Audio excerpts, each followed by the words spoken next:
And that looks perfect, except it's falling. Okay, Papa, I just finished our Pop-Tart ice cream sandwich. Do you think it needs another layer of ice cream, or like what can I add to it? No. You just let me get this. Slide this over here. Be careful. It's a masterpiece. You hold that. Thank you so much. I got the perfect thing. Yeah. Ah! Oh my goodness. Yes. I think that's enough. Is it? I think, no. No, you're not. Okay. Ooh, maybe. Okay. Is that it? Like no. There's more. Oh, no. I'm so sorry. I did not realize. Yeah. I'm sorry. I'm gonna calm down. It is okay. I'm amazed. You took my Pop-Tart ice cream sandwich and made it something beautiful. It's what we call a masterpiece. It is. It really is. It's beautiful. I'm gonna win you. No, I'm gonna win.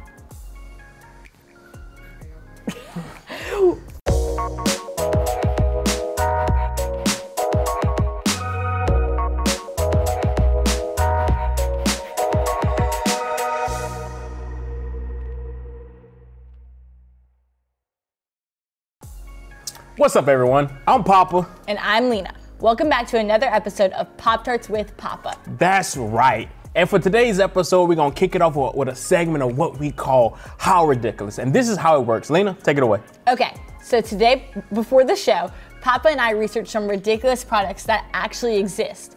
So what we're gonna do is give the other person a made-up scenario. Then that person has to try and guess some ridiculous invention that was created for that particular situation. But here's the catch. It doesn't really matter if we guess the correct ridiculous product or not. It's actually our camera crew that will rate just how crazy our products are. That's right. Surprise! They didn't even have an idea they were going to be a part of this. But they will have to rate on a scale of 1 to 5 Pop-Tarts just how ridiculous each invention is. So here's the scale, 1 being not so crazy, and 3 being somewhat crazy, and 5 being the most ridiculous thing they have ever heard in their lives. Yep. The person scoring the most numbers of Pop-Tarts get to have the super duper Pop-Tart ice cream. Cool. So we're gonna get it started. Ladies first. All right. Here's your scenario. Okay. You're stuck at home because of the quarantine, but you happen to have a great passion and love for karaoke. Okay. Of course, you don't want to add a bunch of noise to your home. There's already the noise of your mom's vacuum cleaner running every day, your screaming siblings, and your dog barking. So what do you do to be both quiet and sing your beloved karaoke songs? You have 2 guesses.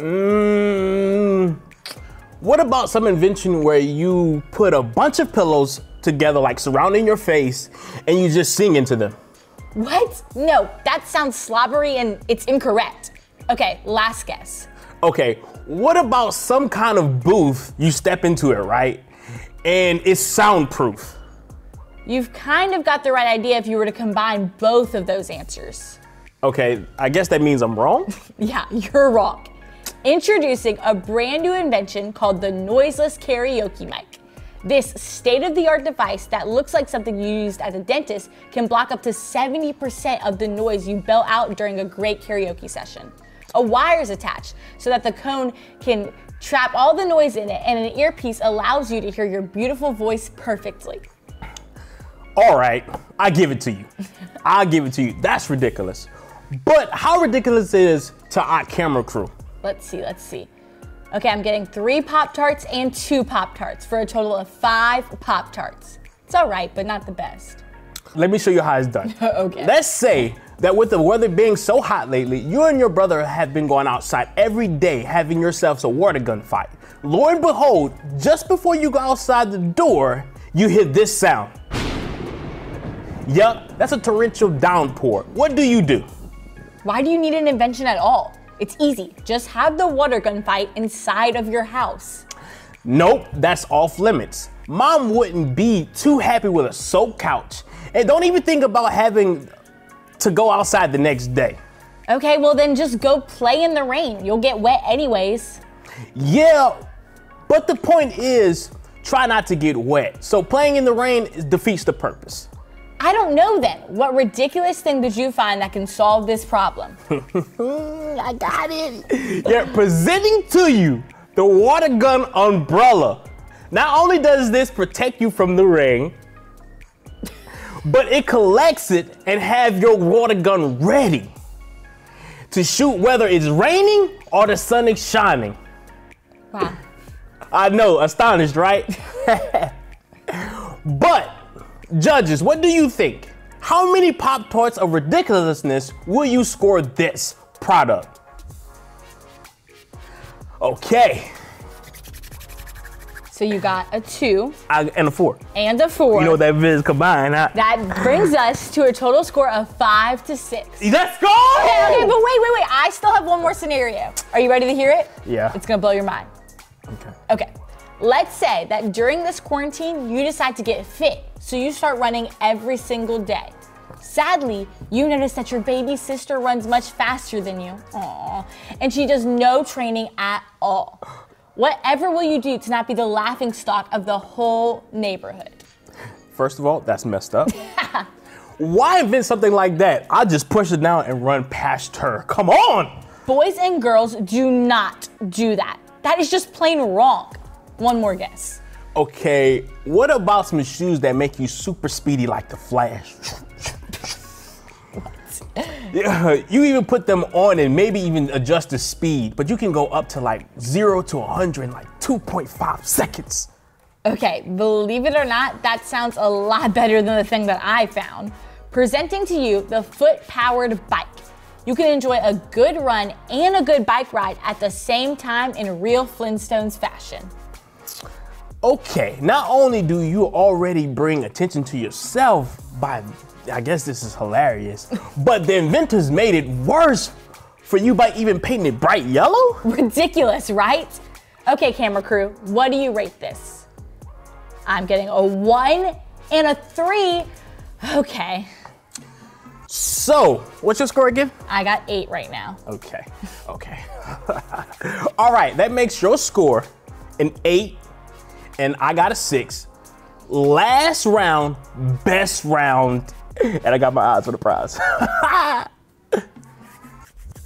Okay, here's the scenario. Let's say you have had a really long day and you want to take a quiet nap on your desk. And it's a little too bright in your room, though. So no, there's no windows, it's just fluorescent lights that are on. And what's worse, there is no light switches to turn it off. What do? You just put a blanket over your head. Come on, that's not ridiculous enough. That trick has been done, since like 1829. Try again, please. Okay, how about a pop-up tent that you can get specifically into under your desk? A human cave, I like it. But no, presenting to you the Ostrich Pillow. What? Talk about a fashion disaster. Yeah, but at least your head is nice and comfy as you lay your head on a hard surface and blocks out all the light at the same time. Now, crew, how ridiculous is this compared to hers? Ooh. Excuse me, ma'am. I need you to help me with this math problem. So what's 8 plus 6? That is, you carry the 1, 14? I got 14. So you know what that means, right? Yeah, I know what that means. What that means?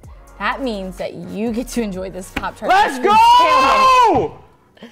Give me my prize! All right, well, while you get to enjoy that delicious Pop-Tart ice cream sandwich, let me just say there are some really ridiculous inventions out there, like Mountain Dew Cheetos and Pet Sweep, this invention where you can get your dog to do your chores. There's literally a million solutions to different scenarios, but here's one that you can actually guess for yourself. You ready? Okay, what would you use to tear down the protective walls of a massive city? And no, before you say it, you cannot use a bazooka or an army. Okay. It's hard to find a solution, huh? Well, what if we said the solution was to walk around the walls of the city for 7 days? And some people blew ram's horns and shout. Sounds a little crazy, doesn't it? That does sound really crazy, but this actually happened. Sure, the inventors of these ridiculous products had a plan to help the difficult scenarios we gave, but here's the difference between their plans behind these products and God's plans. God's plan never fails, no matter how much we may not understand them. That's right. You see, this scenario we just gave came out of Joshua 6. At this point in the story, God promises people, the Israelites, that they will finally live in the land God has promised them. But there was a problem. There was enemies were already living in the land. Yeah, and what's worse is that the Israelites had no army. What were they to do? They were gonna need a plan to take over this grand city. And what was that plan? Bible, please. Oh, come on, somebody. You seen that toss? Camera crew. Let's go. Hey, so let's check this out in Joshua 6, 3-5. Turn with me there. I don't know if you remember what I said. I will wait for you, but not that long.